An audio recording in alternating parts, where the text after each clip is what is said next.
Hey guys, and welcome back to another Ghost Recon Phantoms open discussion. Today we're going to be talking about devices. Devices are kind of straightforward, but they're kind of not, right? There are some twists in them, and so it's worth investigating, it's worth discussing, it's worth exploring. So let's start going across from Assault, then Recon, and the support. So Blitz. Blitz is pretty straightforward. You want Blitz basically just maxed out. You want rush speed as maxed out as possible, and you want the duration. That's going to give you the speed you need to close the distance. That's going to give you the duration you need to close the distance. Now, of course, there's the option for the regen upgrade, which is just really minimal if you think about it. And you lose out on the rush speed, the activation. You're going to lose out on something. I'll be talking about regeneration once I get to because it's important, that the idea of regeneration for devices once I get to support. But yeah, your blitz is only as effective as its speed and duration, basically. It might wear off the second you get to an enemy, and whether you had duration or not might make a huge difference. So it's pretty straightforward. Yeah, go for the speed and the duration. The regen is just so minuscule and not really worth it.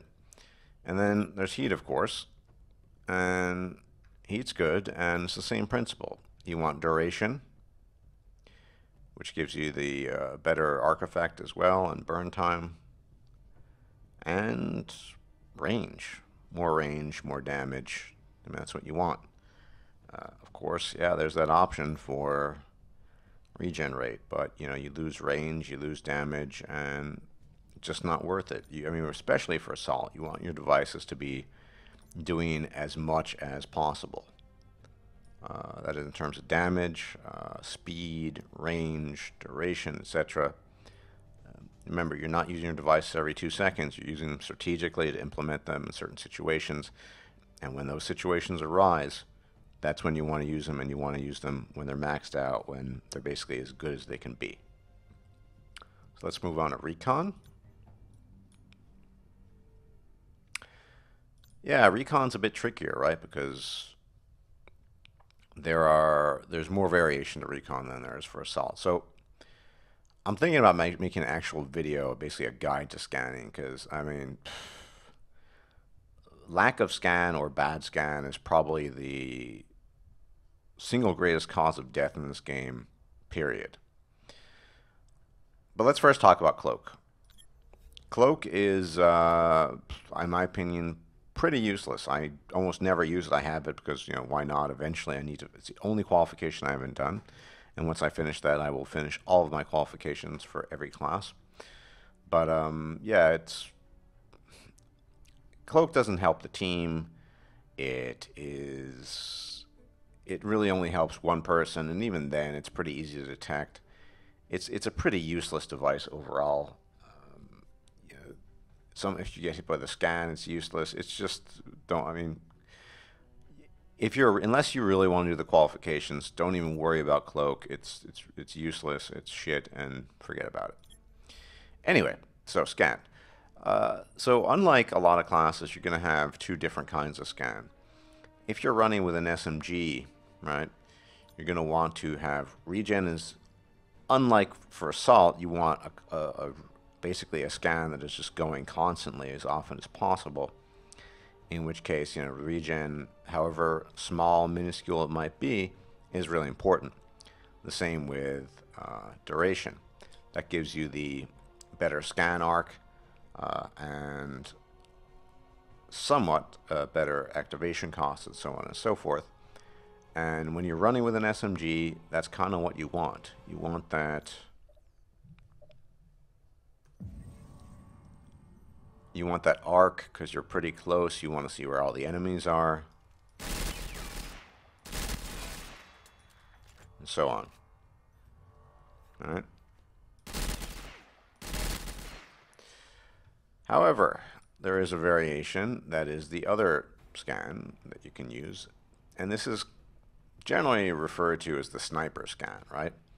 You keep the regen, and instead you up the range. So the range goes from 50 meters to 70, which even as a sniper sometimes doesn't reach. I mean, that is a recurrent issue with snipers using scan, that they're just not within scanning range. You know, if they're at 80, 90, 100, 110, 120 meters, their scan's not going to reach the other team members, and it's going to be pretty useless. So, but generally speaking, that's the principle. You use a long-range scan with a regen for a sniping setup, and you use the shorter range scan with a wider arc for an SMG setup. And that's how you roll. Now, for now, like I said, I'm not actually telling you how to implement the devices. I might make a separate video about that. I'm just saying how to set the devices up. And then finally, yeah, we got support. And support got blackout and got APS.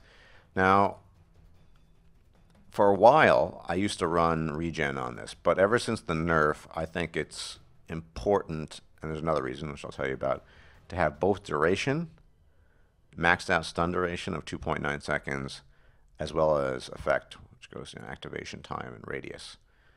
Yeah, a lot of people are still running regen.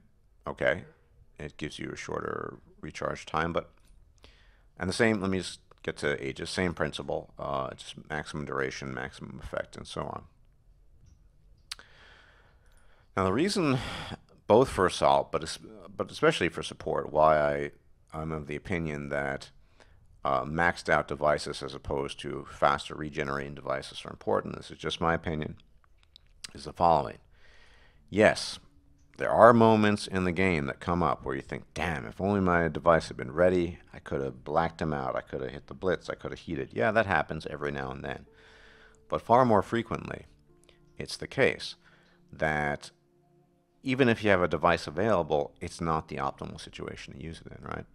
You're in a situation where, you know, you could blitz, but there's 6 guys, and it's probably not the best idea because their angles are fucked up and they might shoot you from the side or the back, and even if your blitz is available, so what? You wouldn't be using it. The same with bubble. If they're heating, why would you use a bubble just because it's available when they're heating? So really, device usage in this game overall is about timing and implementation. It's not necessarily about it's available right now, let me use it. The second it's available. Yeah, that every now and then that can come in handy. But overall, it's better to have a more powerful device, a more effective device that really just maxes out that device's potential. So when you do use the device, when the situation comes up where it's required and you think you have a good opportunity, you're going to be making the best of the device and the best of the class, as opposed to just having a bit gimped, having it a bit reduced, just because you want it available earlier because of regen or whatever. That's my opinion. I know people are going to disagree with me, but you just don't. Not every situation is suitable for using a device. It's just a fact. And there are plenty of situations where it's better to wait it out and just implement it in the best way possible, as opposed to just, oh, my blackout is ready, let me black them out. So that's just my opinion, but I just wanted to briefly talk about devices, not too long. At some point in time, I'll probably be talking about how to use devices, and because this is a serious issue in the game in general, not just Scan. Even high-level generals, 5-star, I mean, these are the guys I think they're good at shooting stuff. They have no idea how to use devices. That really is what separates the really good generals from the others, the ones who know the game mechanics and can shoot, but they just don't know. And so that's probably an important issue to address in every case, especially for Scan. But some people do not know how to use devices. Yeah, so that's an issue to tackle later. But anyway, as always, thanks for watching, and don't forget to like and subscribe if you haven't done it yet. Much appreciated, everyone. Take care. Bye-bye.